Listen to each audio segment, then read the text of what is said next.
Have you ever felt completely stuck in your business? Bouncing from one great idea to the next, but never really getting anywhere? I want you to know something right now. It's not you. The problem is your brain. It's running on ancient survival software in a world it was never, ever built for. So let's get into it. Let's break down exactly how this old software is messing with you, and, most importantly, what you can actually do about it. So let me just ask you this straight up. Are you addicted to the beginning? You know that amazing rush of a new idea, buying the new domain name, mapping out the new project? It feels so good, right? See, you're not stuck because you don't have enough ideas. You're stuck because that feeling, that initial spark, is a biological trap, and you keep walking right into it. And let's get one thing crystal clear. You're not lazy, you're not unmotivated, and you are not undisciplined.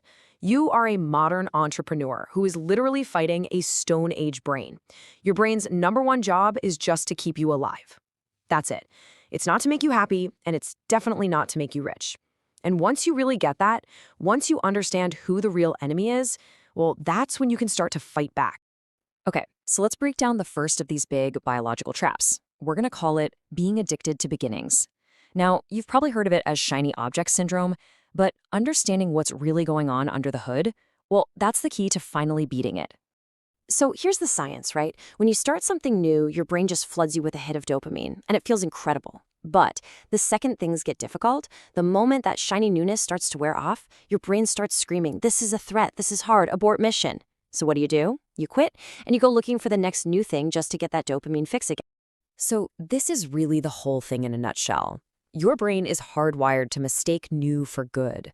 It evolved to notice the new sound in the tall grass or the new type of berry on the bush. But in the modern business world, that exact same instinct has you just running in circles and calling it progress. And this brings us to a choice, a really critical trade-off that you have to make.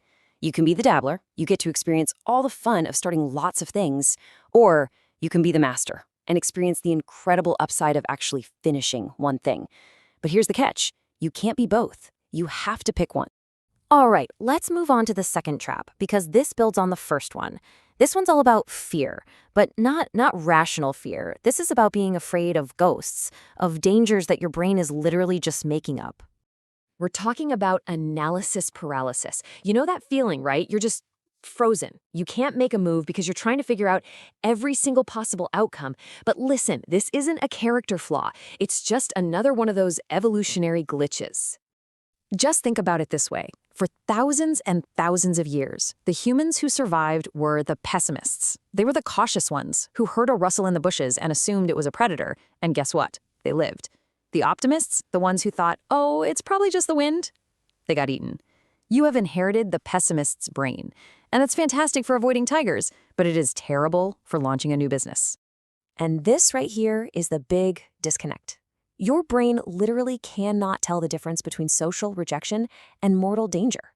It reacts to a failed sales call the same way it would react to a saber-toothed tiger. It floods your body with stress hormones and screams danger over a mean comment or a product launch that flops. But here's the thing you have to remember. You are not in physical danger. So the key is to redefine your baseline. What's the absolute worst that can happen? If your business fails in the most spectacular way possible, are you actually going to die? No.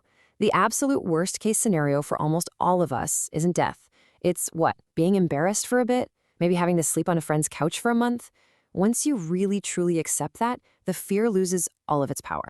Okay, so we've laid out the traps. How in the world do we get out of them? We can't change our brain's hardware, but we can install new software. We need systems. We need deliberate, conscious systems to override our faulty biological code. Let me ask you a quick question. Do you need to feel motivated to brush your teeth in the morning? Of course not. You just do it. Why? Because it's a non-negotiable standard of personal hygiene.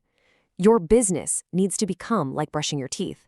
It has to become hygiene, not a hobby that you only do when you feel like it. So for that first trap, the addiction to shiny new things, we need a system. Let's call it the boring scale.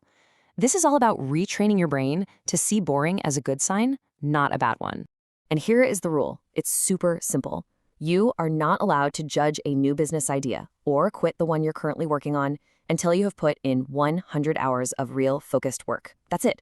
No debating, no second guessing, just 100 hours of input. This one simple constraint completely starves that shining new object of all its power over you.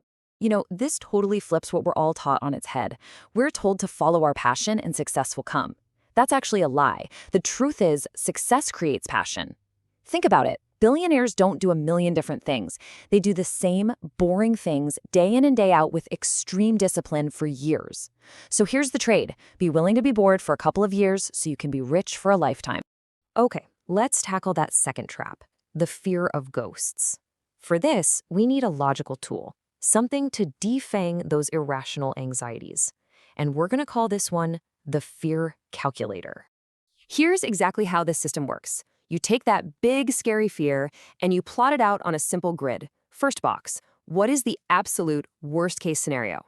Okay, maybe the launch fails and I lose $500. Second box, how do I fix it? Well, I'd ask for feedback, learn from it, and try again. And then the third box, and this is the absolute most important one. What is the cost of doing nothing? 100% guaranteed failure and regret. I mean, when you lay it out like this, the choice becomes ridiculously clear, doesn't it? The cost of actually trying something is temporary. It's survivable. But the cost of inaction? That's a permanent, guaranteed loss. The real risk isn't trying and failing. The real risk is the 100% guaranteed failure of not even trying. Okay, so let's bring this all home. At the end of the day, overriding your biology, getting out of your own way, it all comes down to understanding and accepting one last really crucial trade-off. This is the whole thing. The cost of looking stupid is temporary. The cost of regret is permanent. You might feel embarrassed, you might look dumb for a week or even a month, but that feeling goes away. The feeling of regret, that constant what if, that can stick with you for the rest of your life.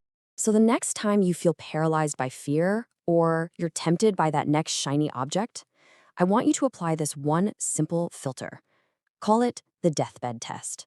From that perspective, looking back on your life, which decision will you be proud of? Will you be prouder of having started 50 different projects, or will you be prouder of the mastery, the skill, and the impact that came from finishing just one?